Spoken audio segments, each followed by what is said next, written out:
ఖరీఫ్ సమయం దగ్గర పడుతోంది. వరి సాగు చేసే రైతులు అందుకోసం సిద్ధమవుతున్నారు. అయితే రకాల ఎంపిక పట్ల రైతులు తగిన అవగాహనతో ముందడుగు వేయాలి. ముఖ్యంగా దొడ్డుగింజ రకాలను సాగు చేయాలనుకునే రైతులు పాత రకాల స్థానంలో అనేక కొత్త రకాలు అందుబాటులోకి వచ్చాయి. అయితే వాటి గుణగణాలేంటో ఇప్పుడు చూద్దాం.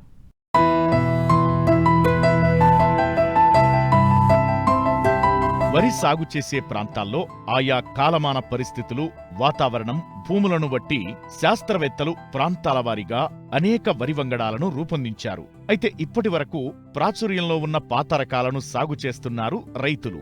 వాటికి ప్రత్యామ్నాయంగా అనేక రకాలు మార్కెట్లోకి వచ్చాయి. అయితే రకాల పట్ల రైతులకు పూర్తి అవగాహన ఉండాలి. రానున్న ఖరీఫ్ కాలానికి ఎలాంటి రకాలను ఎన్నుకోవాలి, ఏ రకాన్ని ఎన్నుకుంటే మంచి దిగుబడులు పొందవచ్చో తెలిసి ఉండాలి.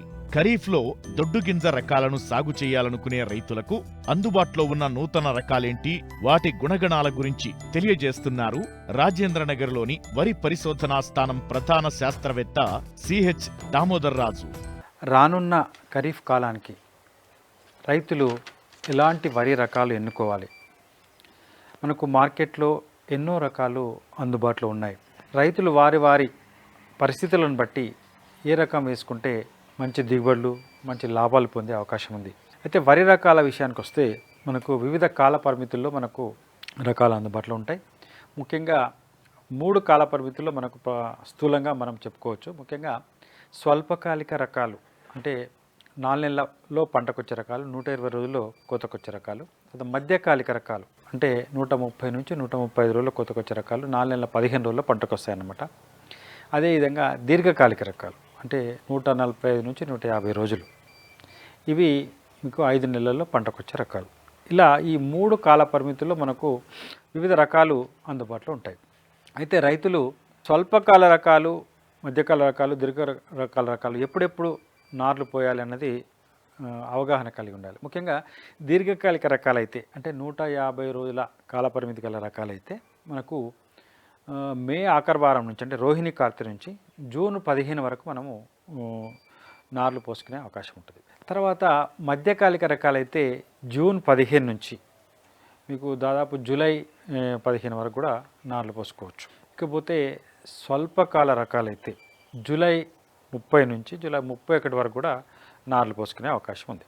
ఇకపోతే రకాల విషయానికి వస్తే మనకు ఎన్నో పాత రకాలు ఇప్పటికే రైతులు సాగు చేస్తున్నారు.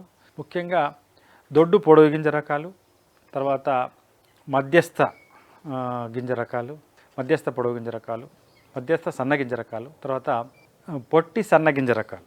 ఈ విధంగా మనము ఆ యొక్క గ్రెయిన్ సైజుని బట్టి మనము రకాల విభజన కూడా చేయవచ్చు అనమాట. అయితే ముఖ్యంగా అనాదిగా అంటే ఎక్కువ రోజుల నుంచి సాగుబడిలో రకాలలో దొడ్డు పొడవు గింజ రకాలలో MTU 1010 అనే రకము పాత రకంగా ప్రాచుర్యంలో ఉంది. అదేవిధంగా తెల్లహంస అనే రకం ప్రాచుర్యంలో ఉంది. తర్వాత మధ్యస్థ సన్నగింజ రకాలలో బాగా ప్రాచుర్యంలో ఉన్న రకం BPT 5204, అదే సాంబా మసూరి అనే రకం, దాన్నే సోనా మసూరి అని కూడా అంటాం. ఇకపోతే పొట్టి సన్నగింజ రకాలు అంటే అతి సన్నంగా ఉండి పొట్టిగా ఉండే రకాలలో ముఖ్యంగా బాగా ప్రాచుర్యంలో ఉన్న రకాలు ఏంటంటే HMT సోనా, తర్వాత ఈ జై శ్రీరామ్ అనే రకం. ఇవి ఎక్కువ మనకు విస్తీర్ణంలో సాగుబడిలో ఉన్నాయి. ఇవి పాత రకాలు. అయితే రైతులు గుర్తుంచుకోవాల్సిన విషయం ఏంటంటే ఇవన్నీ మార్కెట్ సెగ్మెంట్స్ అనమాట. అంటే లాంగ్ స్లెండర్ పొడవు గింజ రకాలు ఒక మార్కెట్ సెగ్మెంట్, మధ్యస్థ సన్నగింజ రకాలు ఒక BPT లాంటి ఒక మార్కెట్ సెగ్మెంట్, తర్వాత పొట్టి సన్నగింజ రకాలు ఒక మార్కెట్ సెగ్మెంట్. దీనికి అనుగుణంగానే మనము రకాల ఎంపిక చేసుకోవాలన్నమాట. ముఖ్యంగా దొడ్డు పొడిగింజ రకాలలో పాతకాలం సాగు చేసుకునే రకాలలో 1010, తెల్లహంస, IR64 ఇవన్నమాట. వీటికి ప్రత్యామ్నాయంగా ఏ కొత్త రకాలు అందుబాటులో ఉన్నాయి, ఇది రైతులు తెలుసుకోవాల్సిన ముఖ్యమైన విషయం అనమాట. దొడ్డు పొడిగింజ రకాలకు ముఖ్యంగా MTU 1010కి ప్రత్యామ్నాయంగా వేయదగిన కొత్త రకాలు ఏంటంటే ఒకటి కూనారం పరిశోధనా స్థానం నుంచి విడుదల చేయబడిన KNM 118. ఇదే కూనారం సన్నాలు అనే పేరుతో మేము విడుదల చేయడం జరిగింది.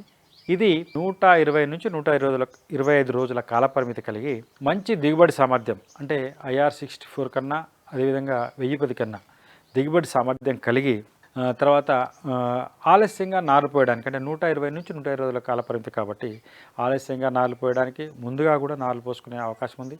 ఈ రకాన్ని మీరు ఎన్నుకునే అవకాశం ఉంది. ఇది మంచి దిగుబడే కాకుండా కొంతవరకు పురుగులను, తెగులను కూడా తట్టుకుంటుంది అన్నమాట. కాబట్టి ఈ 1010 స్థానంలో IR64 స్థానంలో తెల్లహంస స్థానంలో ఈ KNM 118 అనే రకాన్ని కునారం సన్నాలు అనే రకాన్ని రానున్న ఖరీఫ్ కాలంలో ఎంచుకోవచ్చు. అదే కాకుండా జగిత్యాల పరిశోధనా స్థానం నుంచి JGL 24423 జగిత్యాల వరి 1 అనే పేరుతోని విడుదల చేయబడిన ఇంకొక రకం కూడా మీకు అందుబాటులో ఉంటుంది. ఇది దొడ్డు గింజ రకము, దొడ్డు పొడవు గింజ రకము. ఈ రకాన్ని కూడా మీరు 1010 స్థానంలో IR64 స్థానంలో ఎంచుకోవచ్చు అనమాట. ఈ రకం కూడా మంచి దిగుబడి సామర్థ్యం కలిగి ఉంది. కాకపోతే ఇది కొంచెము ఈ మెడవెరుపు తెగులు తట్టుకోదు. ఈ యొక్క జాగ్రత్త తీసుకున్నట్టయితే మీరు ఈ JGL 24423 జగిత్యాల వరి 1 అనే రకాన్ని కూడా మీరు ఎంచుకోవచ్చు. ఇకపోతే ఈ మధ్య కాలంలో మేము రాజేంద్ర నగర్ నుంచి విడుదల చేసిన ఒక కొత్త రకం అదేంటంటే RNR 29325. ఇది కూడా దొడ్డు పొడవు గింజ రకంగా దీన్ని మేము క్లాసిఫై చేసాం. అంటే 1010 IR64 లాగానే ఉంటుంది. ఈ రకాన్ని కూడా మీరు రానున్న ఖరీఫ్ కాలంలో ఎంచుకోవచ్చు. RNR 29325 అనే రకము కూడా మంచి దిగుబడి సామర్థ్యం కలిగి ఉండి మంచి గింజ నాణ్యత కలిగి ఉండి మార్కెట్లో మంచి రేట్ కూడా వచ్చే అవకాశం ఉంటుంది. ముఖ్యంగా ఈ దొడ్డు పొడవు గింజ రకాలన్నీ కూడా మనకు మార్కెట్లో పారాబాయిల్డ్ రైస్ కింద వెళ్తాయన్నమాట. అంటే ముఖ్యంగా పారాబాయిల్ ఈ రకాలన్నీ కూడా కొనుగోలు చేసే రైతులు మన మిల్లర్స్ పారాబాయిలింగ్ చేసి ఇతర రాష్ట్రాలకు ఎక్స్పోర్ట్ చేస్తూ ఉంటారు. అదేవిధంగా రా రైస్ కింద కూడా ఈ రకాలు వెళ్ళే అవకాశం ఉంది.